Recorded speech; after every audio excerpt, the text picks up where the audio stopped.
नमस्कार, मैं हूं दीपाली राणा। सीबीसी आवाज मुतला ओसवाल स्टूडियोज में आप सभी का स्वागत है। कमोडिटी मार्केट के एक्शन पर नजर रहेंगी ही, स्ट्रैटेजीज पर भी करेंगे फोकस, लेकिन खासतौर से चर्चा करेंगे सोने की कि सोना अब 85,000 के आसपास ट्रेड कर रहा है।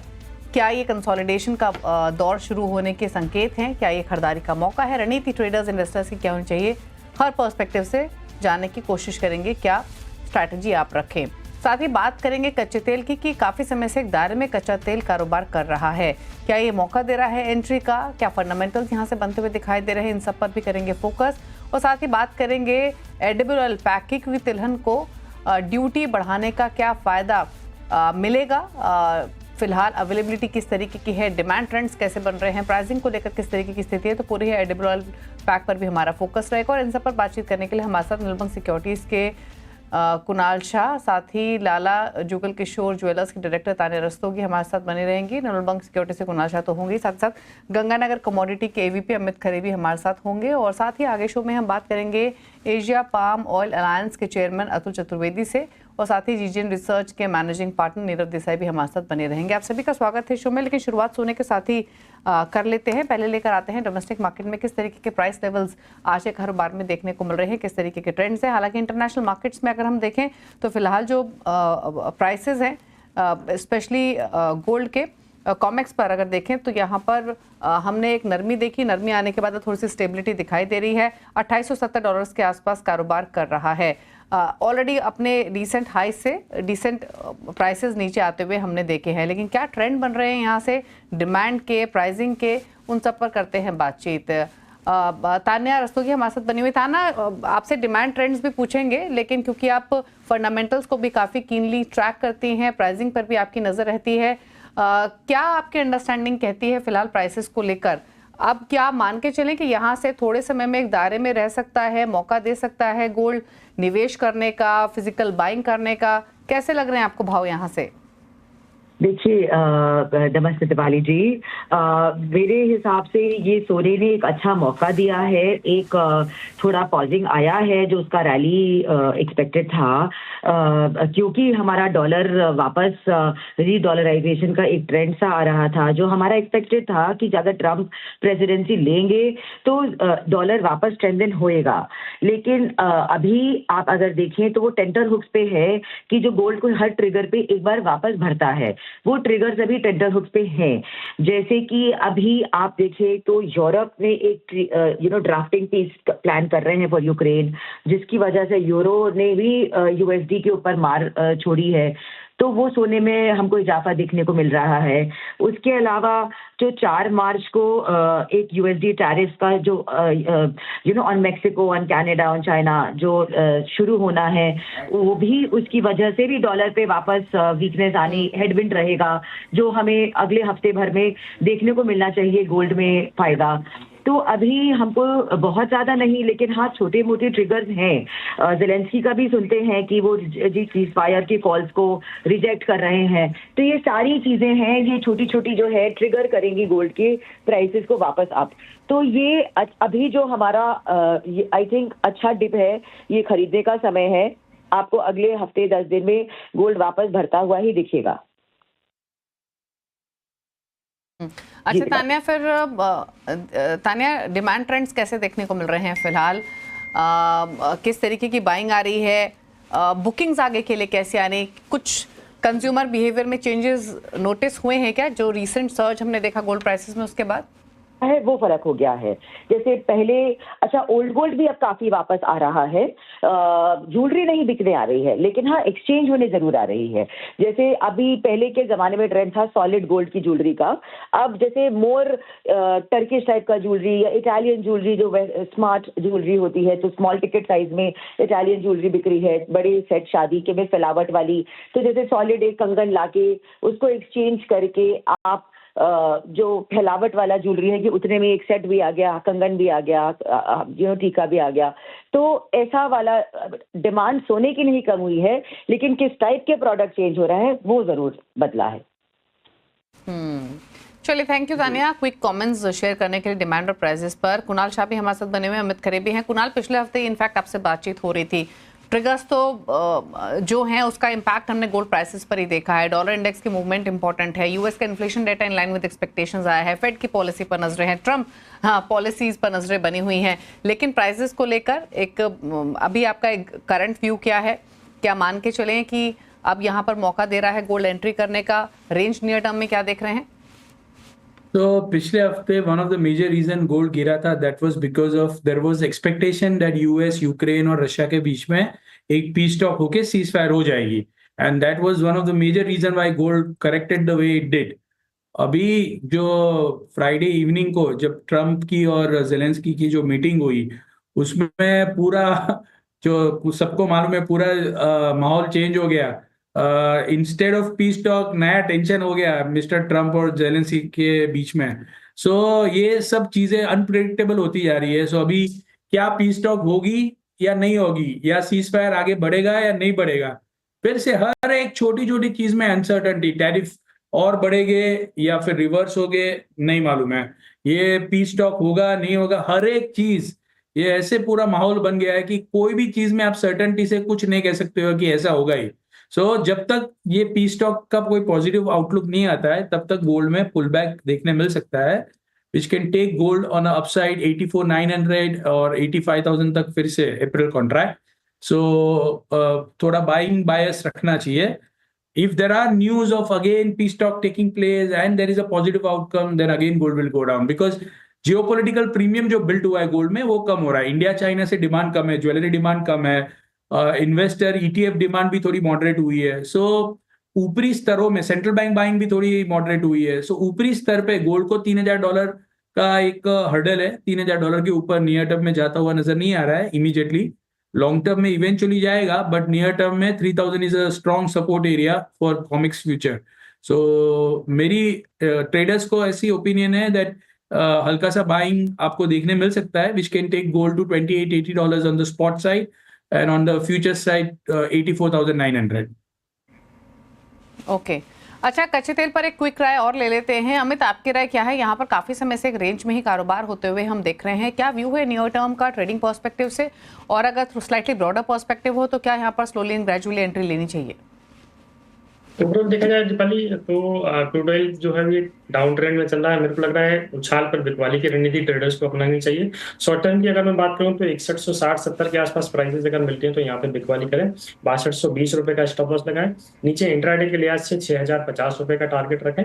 ओवरऑल देखा जाए तो 5950 के भाव भी मेरे को लगता है वीकेंड तक क्रूड ऑयल में देखने को मिल सकते हैं। जी ओके, चलिए, ये बात हुई गोल्ड और क्रूड की। रुक रहे हैं इसी के साथ एक ब्रेक के लिए, लौटेंगे तो एडिबल ऑयल पैक पर करेंगे फोकस।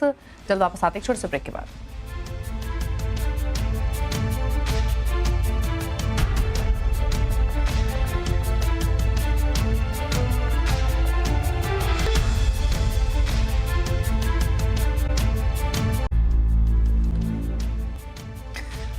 आप देख रहे हैं कमोडिटी राउंडअप और इस समय एक खबर आ रही है शुगर से जुड़ी हुई, और इस साल जो शुगर का प्रोडक्शन है वो 14% तक कम रह सकता है। क्या है डिटेल्स, क्या खबर है, तमाम जानकारी लेते हैं। असीम मनचंदा हमारे साथ बने हुए हैं। असीम, बताइए एग्जैक्टली क्या कहता है इस्मा का लेटेस्ट डेटा?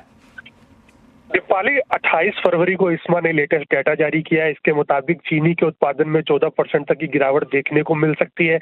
अगर और उसके साथ साथ जो चीनी मिलें हैं जो काम कर रही थी वो काफी तेजी से बंद हो रही हैं।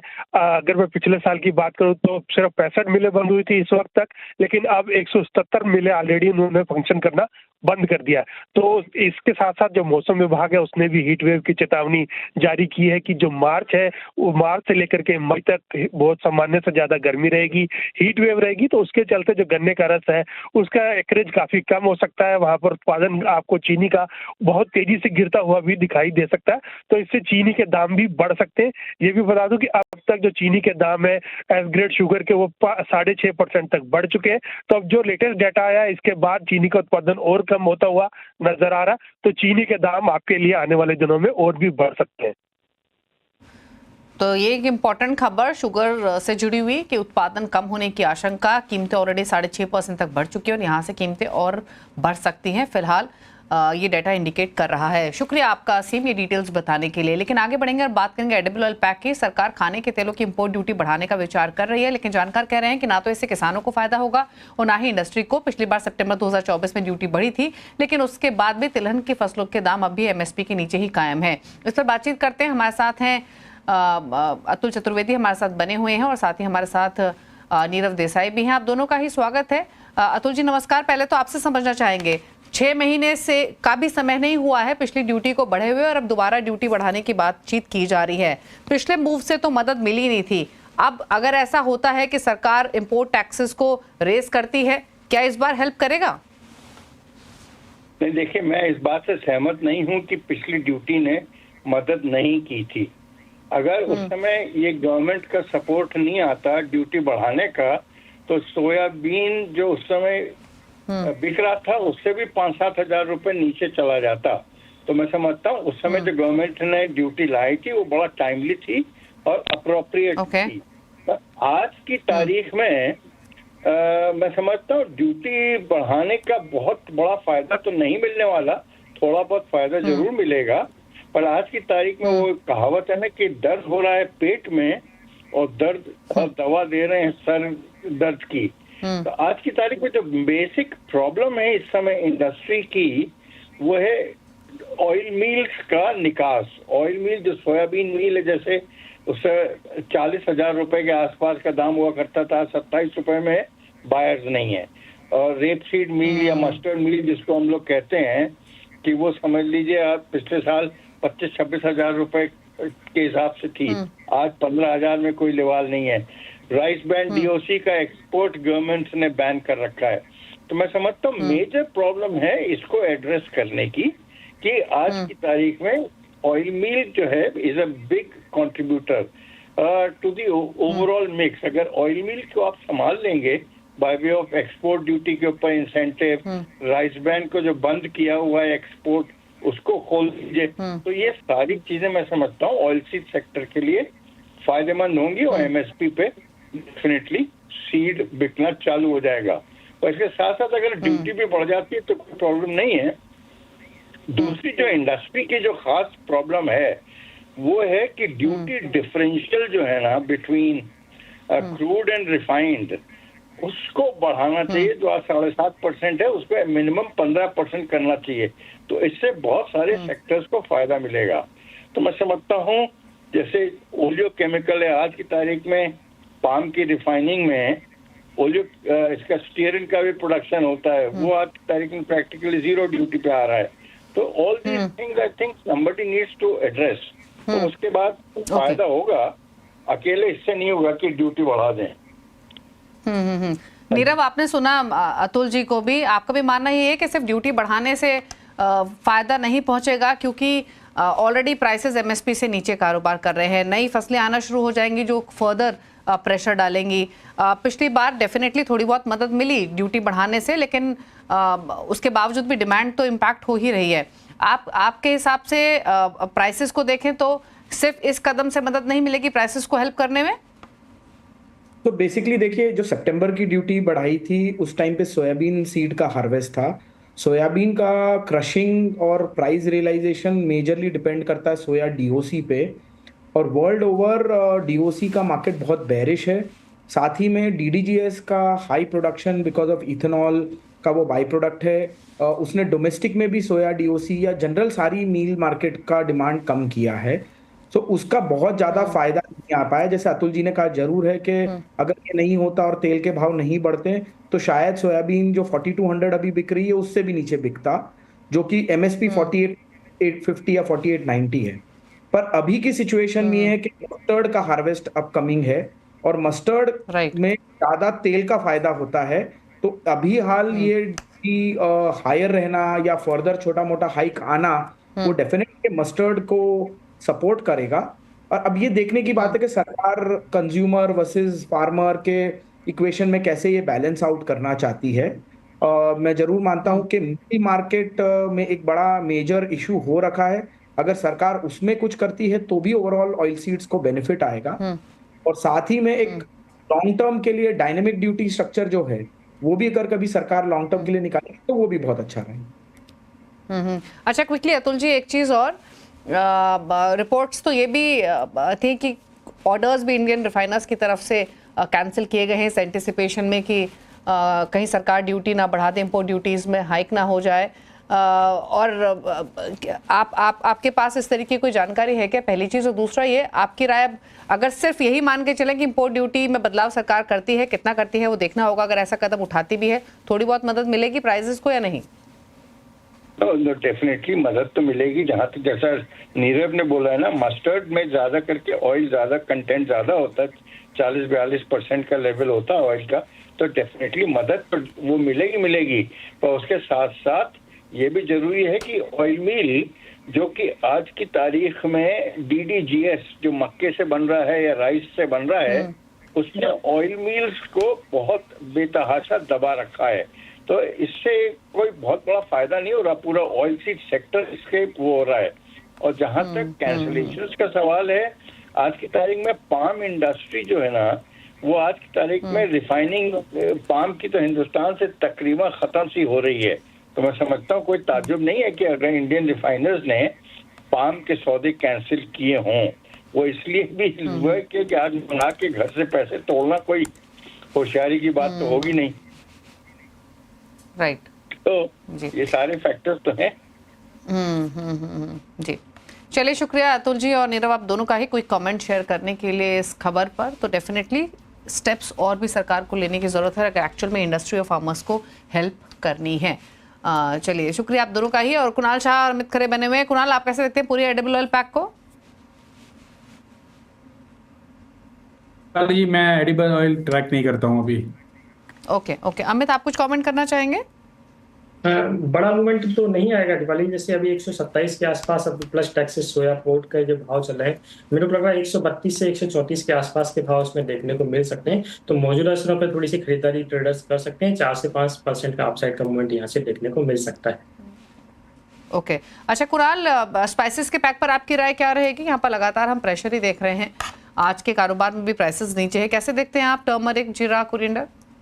आई थिंक जीरा में अराइवल पिकअप होने के कारण बाद में जो शॉर्टेज का जो माहौल था वो एक बार निकल गया है, ऐसा लग रहा है। मुझे टर्मरिक को छोड़ के सब स्पाइसेस में थोड़ा प्रॉफिट टेकिंग नजर आ रहा है। ओके, ठीक है। चलिए, तो ये बात हुई स्पाइसेस की। शुक्रिया आप दोनों का ही आने के लिए शो में और अपने स्ट्रैटेजीज शेयर करने के लिए। रुक रहे इसी के साथ एक ब्रेक के लिए। ब्रेक के उस पर आपके लिए लेकर आएंगे फ्यूचर एक्सप्रेस। जल्द वापस आते हैं। नमस्कार।